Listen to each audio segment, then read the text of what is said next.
somente aqueles que encontraram o texto em Isaías, capítulo 6, digam glória a Deus. Assim nos diz a palavra do Senhor.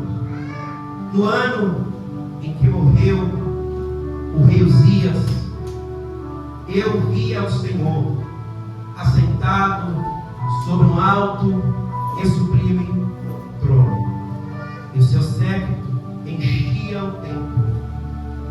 Os serafins estavam acima dele, cada um tinha 6 asas, com 2 cobriam seus rostos, e com 2 cobriam seus pés, e com 2 voavam, e clamavam uns para os outros, dizendo: Santo, Santo, Santo é o Senhor dos exércitos, toda a terra está cheia da sua glória.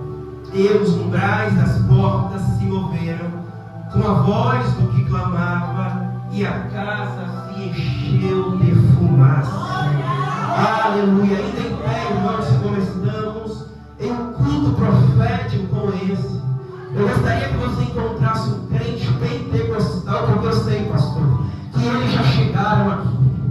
Localize um crente, panela de fogo aí, a sua retaguarda ao seu lado, à sua direita, à sua esquerda. Aquele crente, irmão, que você sabe que veio aqui para dar lugar ao Espírito Santo de Deus, porque você vai liberar, irmão, palavra profética para ele, de maneira que se ele crer o que for falado, irmão, ele vai se assentar, mas vai liberar pelo menos um glória, pelo menos um aleluia.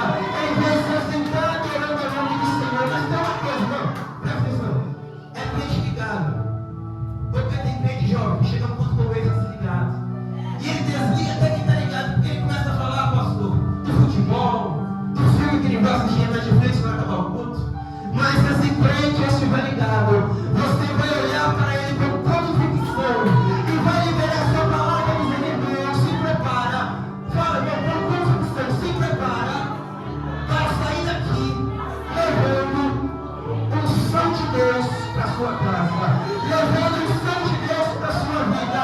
O som que entrou na sua palavra se acende adorando o nome do Senhor Jesus.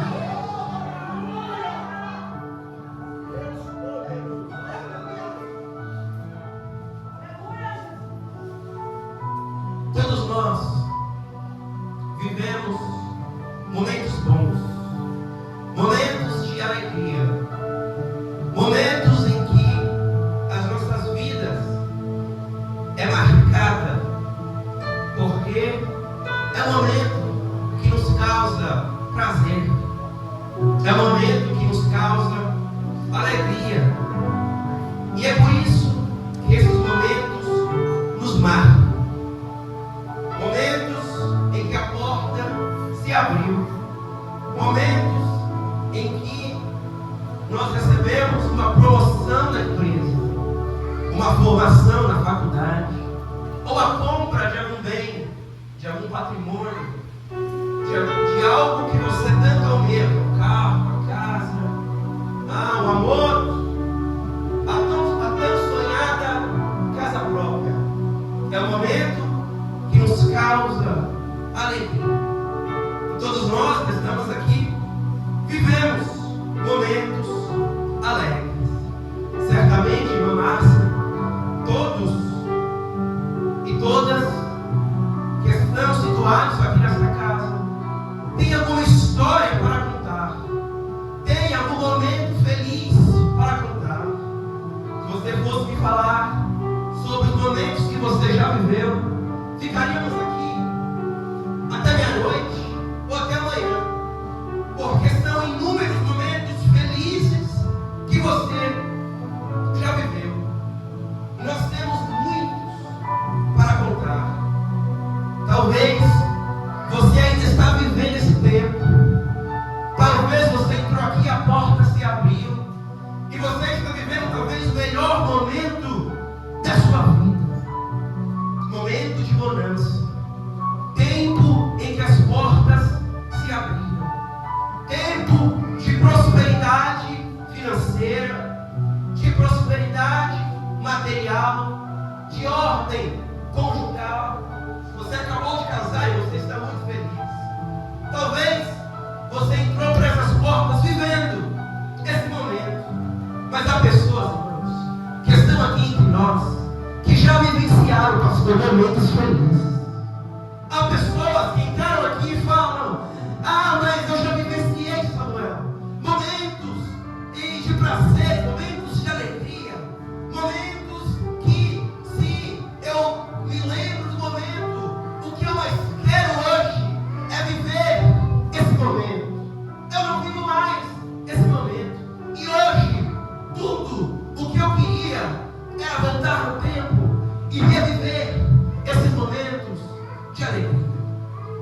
Porque é certo que nós vivenciaremos momentos de alegria, mas também é certo que o dia mau vai chegar.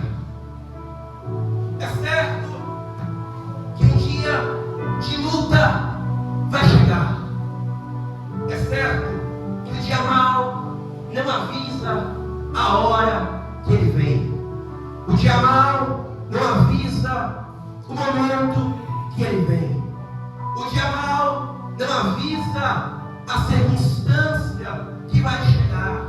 O dia mau, quando ele chega, ele não bate a sua porta falando: se prepara, porque hoje eu entro em cena. O dia mau, quando ele chega, ele não está dizendo: olha, eu vou te dar um alerta, porque mês que vem eu vou chegar e eu sou um dia mau. Então se prepara, porque o dia mau vai chegar. Simplesmente, o dia mau vem. É certo que o dia mau vai chegar. É certo que a crise vai chegar. É certo que a porta vai se fechar. É certo que aquela amizade vai se perder. É certo que aquele relacionamento vai se frustrar. E é por isso que o apóstolo Paulo, quando ele escreve a carta à igreja grega de Éfeso, no capítulo 6, ele escreve dizendo: portanto, tomai toda a armadura que vem de Deus, para que possais estar firmes no dia mau. Ele está falando que o dia mau vai chegar, mas ele está falando: quando o dia mau chegar, é preciso você tomar uma atitude. Quando o dia mau chegar, tomai a armadura que vem de Deus. A questão, igreja, não é saber, porteiro, se o dia mau vai chegar. A questão não é saber, porque nós sabemos que ele vai chegar. A questão nesta noite é: o que nós iremos fazer quando o dia mau chegar? O que você vai fazer quando o desemprego bater a sua porta? O que você vai fazer quando a porta se fechar? O que você vai fazer quando aquela amizade, quando aquele relacionamento que você tem fala: olha, hoje eu não tenho mais a sua amizade, eu não tenho mais o seu relacionamento. A questão não é saber o que vai acontecer. A questão é saber o que nós iremos fazer quando o dia mau chegar. O texto de Crônicas, no segundo livro das Crônicas de Israel, no capítulo 26, a palavra do Senhor diz: então todo o povo de Judá tomou a Uzias. Uzias tinha 16 anos de idade, e fizeram de Uzias o rei de Judá. Uzias, versículo 2, edificou a cidade de Ocote. Uzias restituiu Judá. Versículo 3, tinha Uzias 16 anos quando começou a reinar, e 52 anos reinou na nação de Israel em Judá, e fez o que era reto aos olhos do Senhor, conforme tudo quanto fez o seu pai Amazias, porque Uzias buscou a Deus no dia do sacerdote Zacarias. A Bíblia diz que Zacarias era alguém entendido nas visões, e portanto Uzias está buscando ao Senhor, de maneira que, pelo fato de Uzias buscar ao Senhor, a Bíblia diz que Deus prosperou o rei Uzias. O rei próspero quer dizer que vai levar a nação a ser próspera. O rei que, abençoado por Deus, vai influenciar a nação a ser abençoada por Deus. Porque, irmãos, o que é liderança senão alguém que influencia, alguém que é o exemplo? O pastor é o líder da igreja. Alguém olha para o pastor e fala: eu quero pregar como o pastor prega, eu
cenário da tristeza. Uma informação tem poder de mudar o nosso ânimo. Quando recebemos uma informação que não nos agrada e que não nos alegra. A nação estava indo bem, mas a Bíblia nos está informando que agora Uzias morreu. A palavra é no ano da morte do rei Uzias. Nós entendemos que à luz desse versículo, Israel estava enlutado, porque o grande rei da nação havia morrido. A nação estava em crise. Haja vista que no capítulo 1 do livro de Isaías, a palavra do Senhor fala que Deus não vai mais receber a adoração do povo. Aquele sacrifício que vocês sacrificam, o Senhor diz que não vai receber. Isaías capítulo de número 1.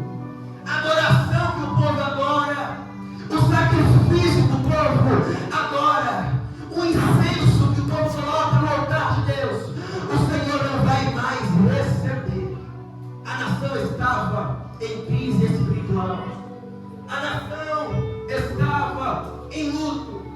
Mas, irmãos, Isaías era pior, porque a tradição nos diz que Isaías era primo ou tinha um grau de parentesco com o rei Uzias. E, portanto, pelo fato de Isaías ser de uma classe social elevada e ter livre acesso para entrar no palácio, uma vez que o seu primo morre, uma vez que seu amigo morre, uma vez que alguém da sua família morre, ele está angustiado. O profeta estava angustiado porque o rei Uzias havia morrido. O profeta estava tendo um dia mau.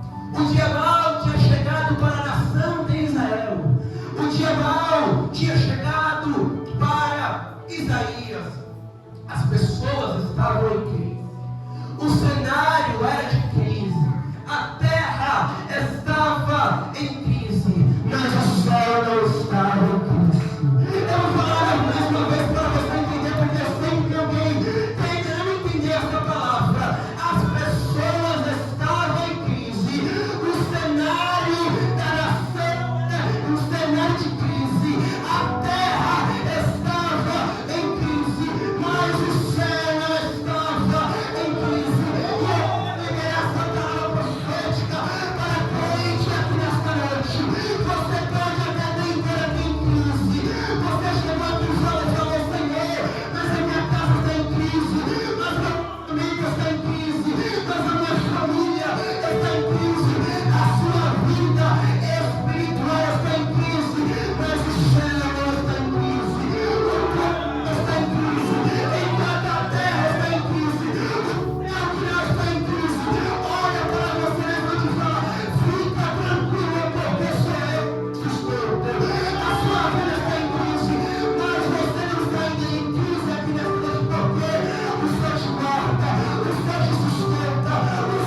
Você não morre nessa prova. Você não morre nesse vale. Você não morre nesse deserto. Ah, mas o meu desespero está grande. Ah, mas a prova está grande. Ah, mas a angústia está grande. Eu tenho notícia para você. O pastor mesmo, sendo mais inteligente, aqui não consegue resolver o problema. O pregador pode ter a unção de cura de libertação, mas se o Senhor não estiver na sua vida, nada vai acontecer. Mas assim diz o Senhor nesta noite: o Deus conhece, o Deus é secreto, o Deus estiver no oculto, o Deus estiver na oração, fala, essa crise que você está, essa prova, esse vale que você está, vai se tornar balança. A tempestade vai se tornar balança.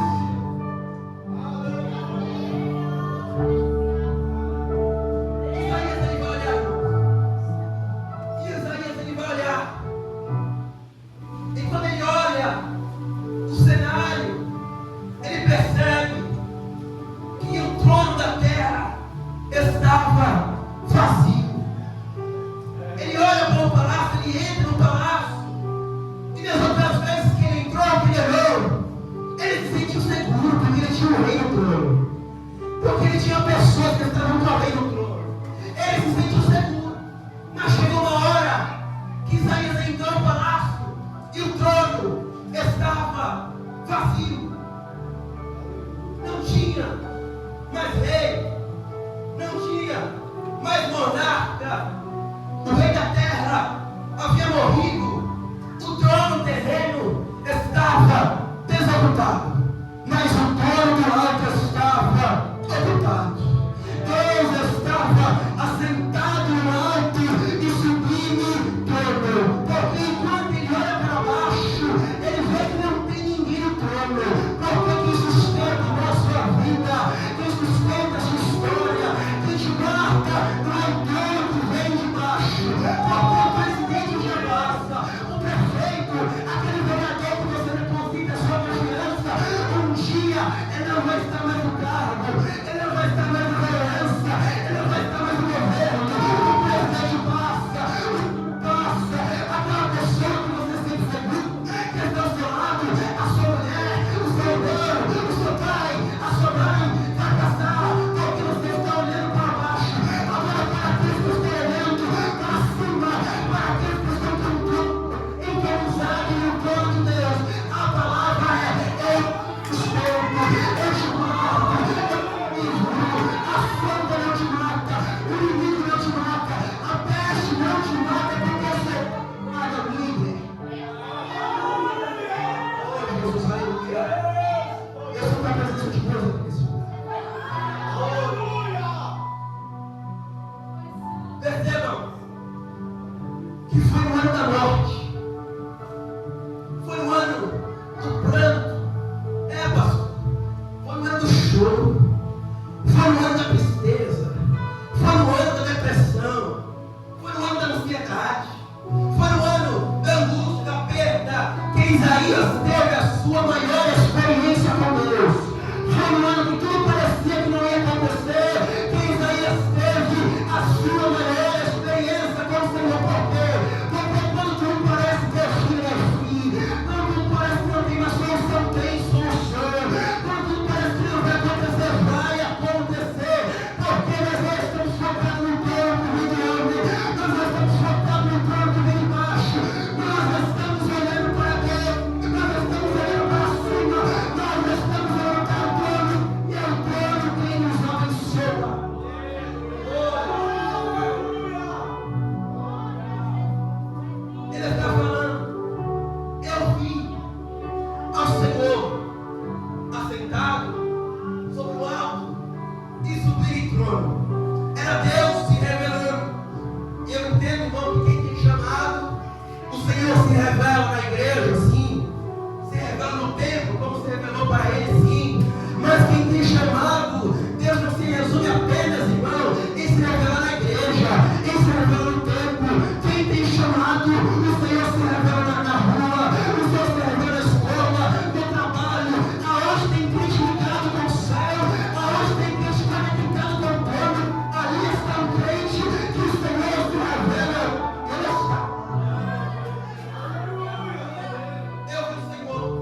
categoria de serafins é a maior categoria que há de anjos. É a classe mais privilegiada dos anjos. E a palavra está falando que essa categoria, os serafins, estavam acima dele. Curioso é que o anjo tinha 6 asas. Com 2 cobriam os seus pés. A Bíblia fala, com 2 asas eles voavam. E com 2 asas, aqui está a revelação. Com 2 asas, os anjos estavam cumprindo o seu rosto. Por quê? Porque quanto mais perto de Deus o crente está, quanto mais com intimidade com Deus o crente tem, mais perto dele está, mais o nosso rosto se esconde.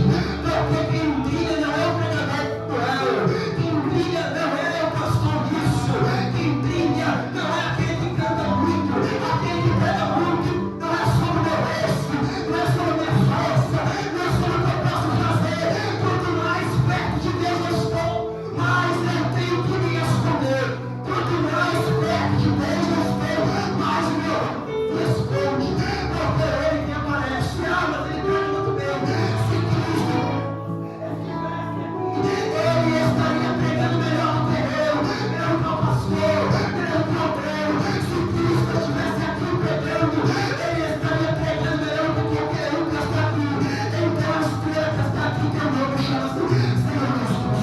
Só quem veio para adorar, só quem veio para glorificar, só quem veio para exaltar.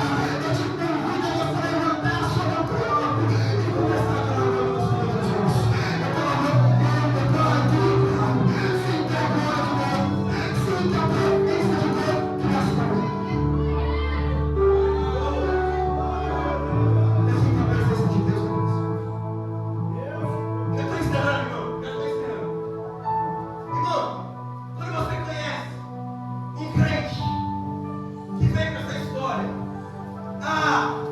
quando eu vou para o cartaz, pastor, se eu não pregar a vigília, pastor, eu nem vou para a vigília. Eu vou para a vigília, mas eu tenho que dar uma saudação. Eu tenho que dar um beijo na flor. Se meu nome não estiver no cartaz, eu não canto, eu não prego. Se o pastor não mencionar meu nome, se o pregador não falar meu nome, porque é tudo sobre mim, né? É tudo, foi eu que morri na cruz do Calvário, foi eu que padeci na cruz, o meu sangue foi jorrado na cruz, não foi meu sangue, não foi o seu sangue. Aquele crente que aparecer é porque está longe da presença de Deus, mas aquele crente que está perto da presença de Deus, ele está reconheceu que não é eu que apareço, mas é ele que aparece. E se você não vai onde ele apareça, agora eu vou Senhor Jesus. Agora eu vou Senhor Jesus. Abra sua boca, será que você pode adorar o nome do Senhor Jesus? Será que você pode sentir a presença de Deus nessa hora? Será que você pode levantar a sua mão, se colocar de pé e adorar o nome do Senhor? Porque o Senhor está aqui. Aqueles que estão batizados por Espírito, todo mundo começa a orar em língua nesta noite. Começa a profetizar. Receba a unção nesta noite em nome de Jesus.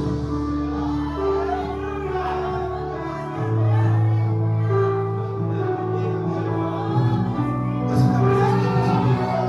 Eu já estou encerrando, irmão, mas eu sinto a glória de Deus aqui neste lugar. Há uma graça de Deus aqui nesta casa. E eu senti, irmão, não é quando não é dentro, eu estava sentado ali, ó. Quando eu dobrei meu joelho para orar, o Senhor falava no meu coração. É hoje que eu marquei tudo com crentes que estão fracos, que estão desanimados, que estão abatidos. E nesta noite você não sai fraco, desanimado, abatido. Você sai aqui levando a unção de Deus para a sua vida. Eu encerro aqui no versículo 3 e 4. Os anjos estavam cobrindo seus rostos. Só que eles estavam fazendo o que, pastor? Clamando, adorando. Olha o que a Bíblia fala. E clamavam uns para os outros, dizendo: